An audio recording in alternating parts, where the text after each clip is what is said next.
Today, President Obama is drawing a new line in the sand. Not the line in Syria, the scene of the Islamic State monster. Not a red line with Iran on nuclearization. Not a line along the U.S. Mexico border. He is drawing a partisan line. Between partisan rule and the United States Constitution, he would replace with his one-man show.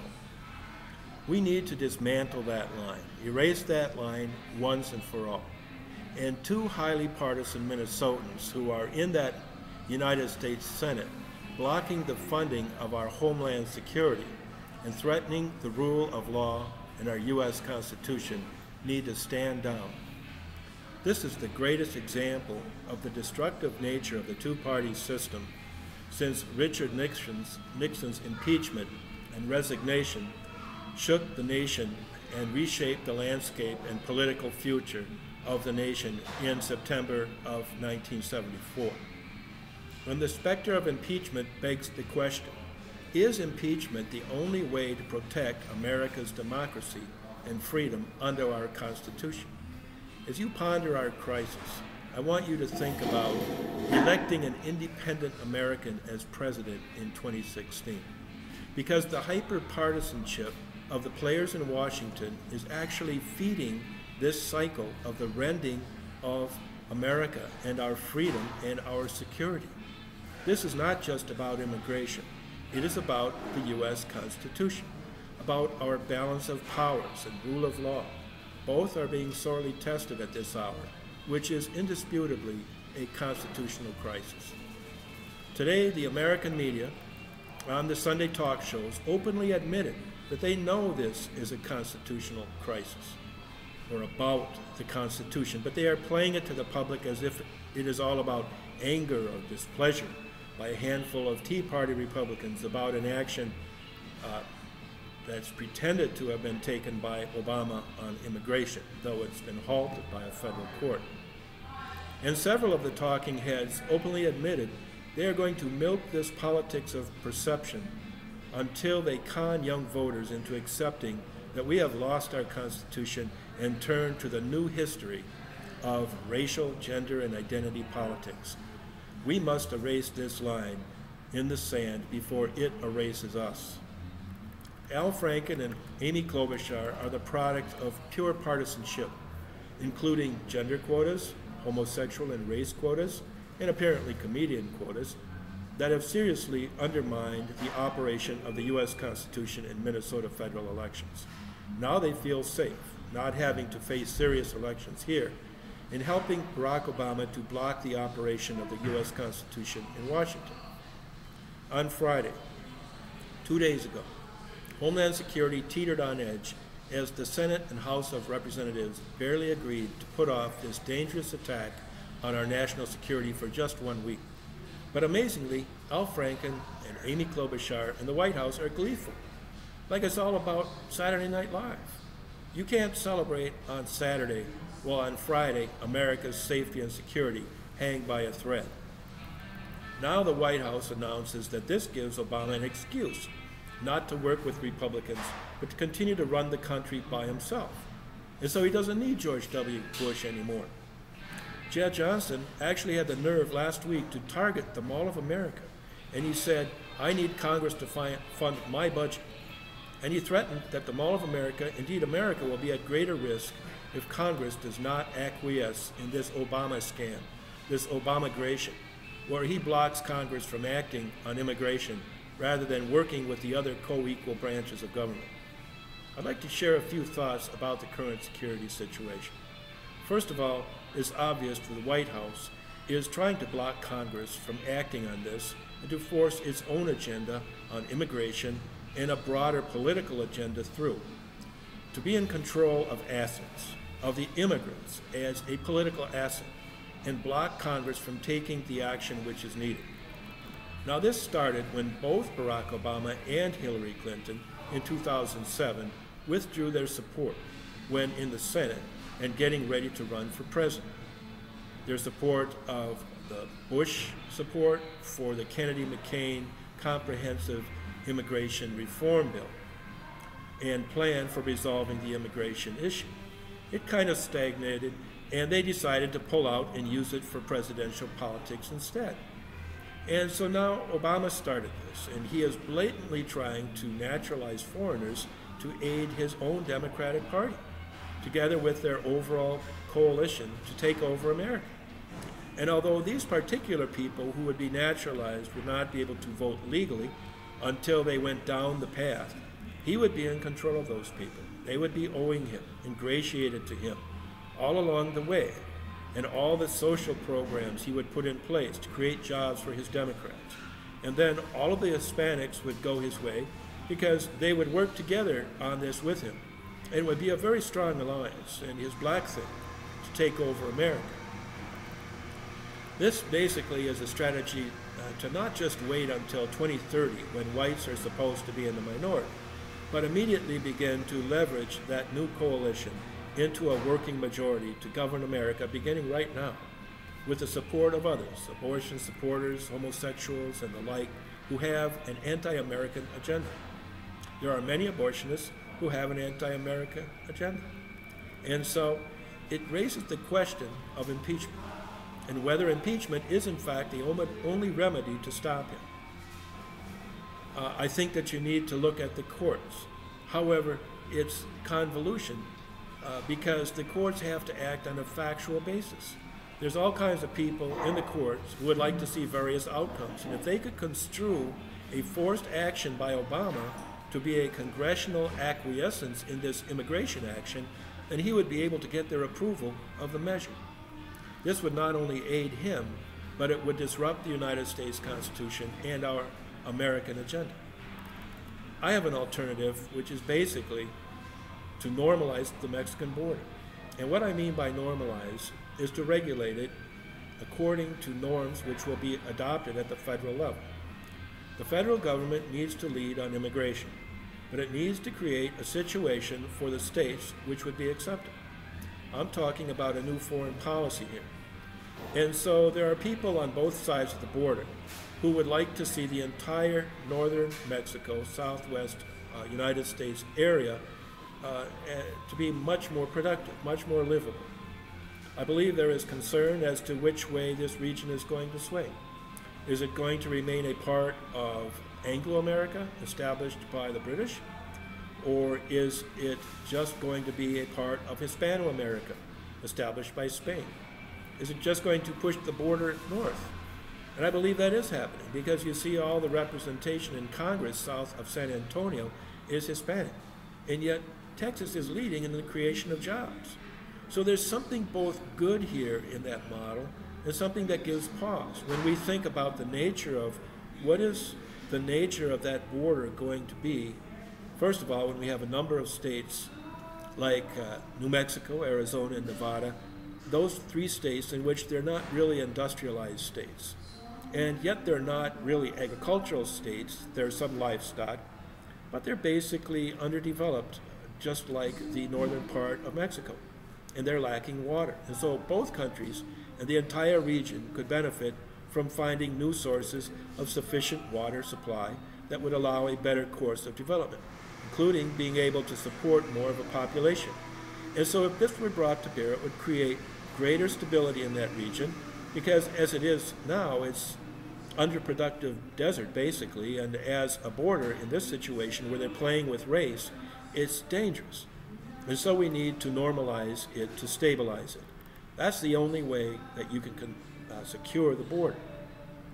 And it's particularly inappropriate for a demagogic party to be using a huge population like this in the context of a new Homeland Security apparatus. So you don't just have this INS as a federal agency like it used to be, Immigration and Naturalization Service, but it's totally tied together as Homeland Security. And it's racialized and polarized so that it's, according to Jay Johnson, it's my budget, his Homeland Security. Well, no, it's not his Homeland Security. It's the Homeland Security of the American people. It's now integrated, but also disintegrated. And so what this means is that the immigration issue needs to be resolved. But what happened is they pulled it out of the Congress, where it was becoming increasingly difficult after one attempted amnesty during the Reagan administration. And I think we can say that that really has not been helpful and has not worked. What we need instead is in normalizing the border and making it a real contributor to our gross domestic product. It could really help drive our economic growth, and not just through exports, but by really developing the United States in a way that benefits everybody. And so we need productive jobs and communities and families. But what we do have is an entire culture, really, the Hispanic, that is pursuing their own economic activity. And of course, now we have many immigrant populations. And the nature of that is that these have become kind of balkanized and have determined themselves not to assimilate. Because basically they don't want to lose their identity, and they don't want the American identity, which has now disintegrated. It's being challenged by people who, some of them really hate America, or otherwise don't appreciate America. They don't value America. They don't accept the core American values on which the country was founded, and which in fact have presented them this opportunity that they now have. But because of various behavioral problems by the whites, some whites who are against the norms of America and want to overthrow them, so that they're not going forward on these core values, and now there's an opportunity to destroy this nation. And that is directly tied to the Homeland Security gambit of Obama and bought into by Clinton, because she and her hubby are corrupt, and they'll do anything for money and power. And they've proven that although he is quite intelligent, apparently, that they do not have the answers for this country. Hillary Clinton is not a viable alternative in 2016. Their campaign is faltering because she took in $2 billion illegally when she was Secretary of State in this current regime. And therefore, it's a very complex situation, and we have now just days in which to try to mend it. So the direction that we need to take is to allow the courts to evaluate it. Congress should depoliticize this. The Democrats are politicizing this. They and the media are misrepresenting the facts of this. They're misrepresenting what's going on. They're carefully nurturing misperceptions in the population, so that once this thing was passed, only then would people begin to understand what they had done or allowed to be done. But the courts cannot address this unless the facts are left intact. And what Obama is really trying to do is to gain the acquiescence, the apparent acquiescence of the Congress, so that they may prevail in court or establish a factual basis which would allow Obama to ignore the courts. In other words, if they pass this and then just showed their displeasure or their anger at Obama's clearly unconstitutional action, they could come into court and they could say, look, the Congress just adopted it. They funded it. They agree with this. So how could you say that he had exceeded his powers if by hook or by crook, some kind of Chicago style of politics, he had pushed the Congress into giving this to the Democrats, giving our Constitution, our security, our freedom to this little Democratic clique. So the way this thing started is Obama tried to take, his advisors told him, what you can do now is the power, see what kind of power you can wield as an adversarial president against the Congress. I don't know if there are any models for this. I don't think so. And now they're openly gloating and seizing the way this is playing out and being reported by the press to seemingly justify their dictatorial course of action.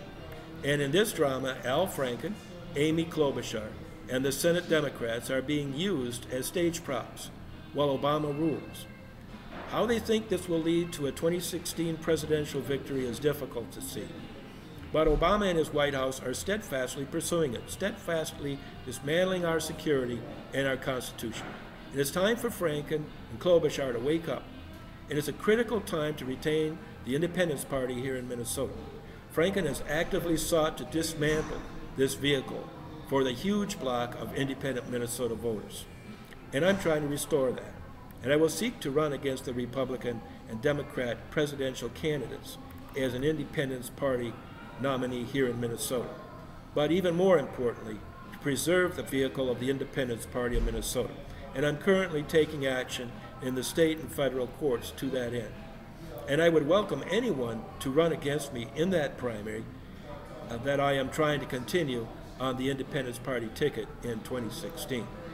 And I think we need a much better strategy for creating and maintaining a third party to not only break the stranglehold of the Democrats and Republicans, but to ensure that radical centrism, American common sense, the U.S. Constitution, continues to have a voice that is heard in the heat of our presidential elections, to take the money out of federal elections and restore the Republican form of government, that is, where you choose your representatives to the federal government in Washington and where the balance of powers is maintained so that the Constitution is allowed to work.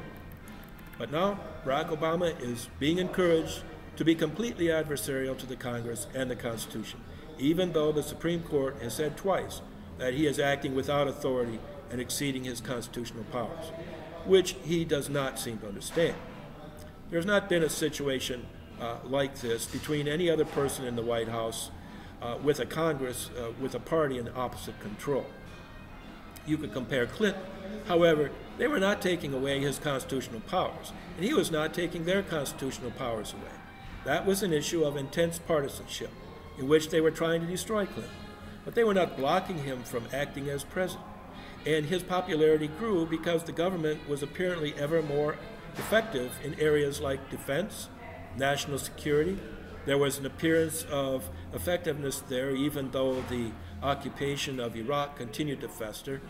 And there was economic growth. And he appeared to create new opportunities because of changes in the economy, automation for women, people on welfare, etc. People thought this would allow everyone to be productive. A lot of it was creation of the internet economy and an internet bubble that burst in 2000 or 2001, but during the time of his impeachment, it did not appear that it was going to burst. So Clinton said, "I'm going to end welfare as we know it." I think it's time to end the Democratic Party as we know it. We need to break down the voter quotas in Minnesota and all across the nation. Use HAVA, the Help America Vote Act, and voter email addresses it generates to allow open email communication between all voters and all candidates, taking both the money and intense partisanship out of politics, and to enforce laws keeping the internet open and broadcast facilities of television and radio open by requiring equal time in elections. We already passed a law for that, but the new FCC is not enforcing that, and our Minnesota courts will not enforce the Constitution in elections. And we need to get away from identity politics, which are only intensifying as the national security teeters and partisanship heightens. Why stare down the barrel of World War III when you can restore the American Constitution in a real democracy, a real Republican form of government? So I ask for your interest and your support, and I hope you will contact your senators today, whether Republican or Democrat, to stop Obama from taking this important national security issue away from the Congress and stop this constitutional debacle. Thanks for listening.